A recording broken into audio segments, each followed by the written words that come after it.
आप सभी लोगों को मेरा प्रणाम। जय माता दी, हर हर महादेव। कैसे हैं आप सभी? उम्मीद करती हूँ आप लोग अच्छे होंगे। महादेव की कृपा आप सभी पर बनी रहे। मैं आप लोगों के सामने महाशिवरात्रि की कहानी कहने जा रही हूँ। उम्मीद करती हूँ आप लोगों को पसंद आएगा। अगर मेरी ये कहानी आप लोग को अच्छी लगे तो प्लीज़ वीडियो को लाइक कीजिएगा, चैनल को सब्सक्राइब कीजिएगा।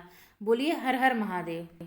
एक बार की बात है दोस्तों, माता पार्वती ने शिव शंकर से पूछा, ऐसा कौन सा सर्वश्रेष्ठ व्रत पूजन है जिससे मृत्यु लोक के प्राणी आपकी कृपा प्राप्त कर सकते हैं। तब भगवान शिव ने माता पार्वती को शिवरात्रि व्रत की कथा और कहानी सुनाई। वही कहानी मैं आप लोगों को सुनाने जा रही हूँ। एक बार चित्रभानु नाम का एक शिकारी पशुओं का शिकार करके अपने परिवार का पेट पालता था। उसने अपने गांव के एक साहूकार से थोड़ा कर्ज लिया था जो कि समय पर चुका न सका, जिससे क्रोधित होकर साहूकार ने शिकारी को अपने शिव मठ में बंदी बना दिया। संयोगवश शिवरात्रि का दिन था और वहां पर भजन और कीर्तन चल रहा था तथा शिकारी मग्न होकर शिव से संबंधित बातें और कीर्तन सुन रहा था। ध्यान से सुनते सुनते वो शिव में लीन हो गया। चतुर्दशी के दिन उसने महाशिवरात्रि की व्रत कथा भी सुनी। शाम के समय साहूकार ने शिकारी से तृण संबंधी बातें की तथा शिकारी ने अगले दिन सारा तृण भरने का वचन दे दिया और वहां से मुक्त होकर चला गया। शिकारी चित्रभानु वहां से सीधा जंगल में शिकार करने चला गया। भटकते भटकते रात हो गई, परंतु उसे कोई भी शिकार नहीं मिला और वह जाकर के एक बेल के पेड़ के नीचे बैठ गया। उसे पेड़ के नीचे भोलेनाथ का शिवलिंग भी था। रात काफ़ी हो चुकी थी तो वो सोचा क्यों ना मैं पेड़ पर चढ़ के बैठ जाता हूँ। वह पेड़ पर चढ़ गया और उसे नींद ना आ जाए इसके लिए वह बेलपत्र तोड़ तोड़ के नीचे गिराने लगा। वह बेलपत्र बार बार तोड़ता और नीचे गिराता। वो जब जब बेलपत्र नीचे गिरा रहा था वह शिवलिंग के ऊपर गिरता जा रहा था। इसी प्रकार से दिन भर भूखे प्यासे रहकर शिकारी का व्रत भी पूर्ण हो चुका था और शिवलिंग पर बेलपत्र भी चढ़ गए। और इसी तरह रात्रि का एक पहर बीत जाने के बाद वहाँ एक गर्भवती हिरनी आई। उसका शिकार करने के लिए शिकारी ने जैसे ही धनुष पर अपना तीर चढ़ाया तो हिरनी ने बोला, मैं गर्भवती हूँ और शीघ्र ही अपने बच्चे को जन्म देने वाली हूँ। तुम एक साथ दो दो शिकार करोगे तो ये तुम्हारे लिए अच्छा नहीं होगा। तुम्हें इसका दंड मिलेगा जो भगवान तुम्हें देगा। तुम एक साथ दो जीवों की हत्या नहीं कर सकते। इसलिए मैं कह रही हूँ, मैं जब अपने बच्चे को जन्म दे दूँगी तो मैं तुम्हारे पास आ जाऊँगी खुद ही, और मैं आपसे विनती करती हूँ कृपया कर मुझे छोड़ दीजिए। हिरनी की बात सुनकर शिकारी को दया आ जाती है और वो हिरनी को वहाँ से जाने देता है। कुछ समय पश्चात वहाँ से एक और हिरन आती है।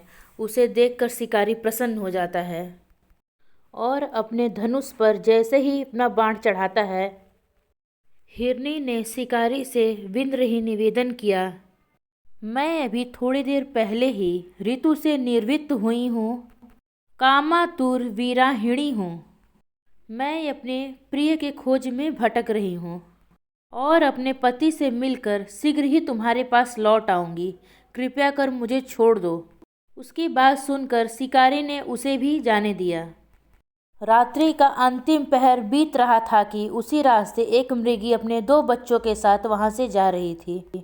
उसे उस रास्ते से गुजरते देख शिकारी ने तुरंत अपना धनुष उठाया और बाण चलाने ही वाला था तो मृगी ने बोला, अगर तुम मुझे मार दोगे तो मेरे बच्चे जंगल में भटक जाएंगे। मैं अपने बच्चों को शीघ्र इनके पिता के पास छोड़कर तुम्हारे पास आ जाऊंगी।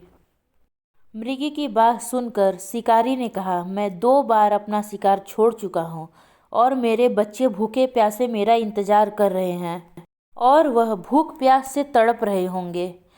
उसकी बात सुनकर मृगी ने उत्तर दिया, जैसे तुम्हें तुम्हारे बच्चों की ममता सता रही है ठीक उसी प्रकार मुझे भी मेरे बच्चों की ममता सता रही है। मैं उन्हें जंगल में अकेला नहीं छोड़ सकती। मैं थोड़ी देर के लिए तुमसे जीवन दान मांग रही हूँ।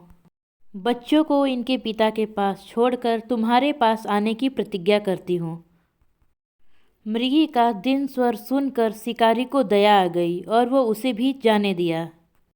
और शिकार के अभाव में वह शिकारी वापस बेलपत्र तोड़ के पेड़ के नीचे गिराते जा रहा था। जब सुबह होने वाली थी तो एक हष्ट पुष्ट मृग उस तरफ आया तो शिकारी ने सोचा इस बार इसका शिकार तो अवश्य करूँगा। उसने धनुष पर जैसे ही तीर चढ़ाया तो मृग बोला, अगर तुमने पूर्व में आने वाले 3 मृगियों को मार दिया है तो तुम मुझे भी मार डालो। मैं उन तीनों का पति हूँ। अगर तुमने उन तीनों को छोड़ दिया तो मुझे भी कुछ क्षण के लिए जीवन दान दे।